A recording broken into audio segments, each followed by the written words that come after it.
Mula sa 3 buwan na lockdown ay nagbalik operasyon na ang industriya ng quarry sa Pampanga. Nakakolekta na ng lampas 32 million pesos ang Kapitolyo mula May 18 hanggang 29. Ang koleksyon mula sa tinaguriang white gold ng Pampanga inilalaan ngayon sa pagbibigay ng ayuda sa mga empleyadong nawalan ng trabaho dahil sa pandemya. Nagbabayad ng 150 pesos na buwis ang kada truck ng buhangin. 40% sa buwis ay mapupunta sa barangay. 30% sa bayan o syudad at 30% rin ang laan sa probinsya.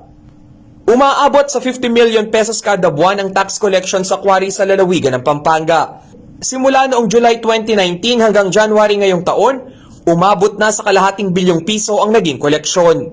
100 milyong piso ang nawalang koleksyon nang ipatupad ang 3 buwan na lockdown dahil sa COVID-19. Rainiel Pawid, CLTV News.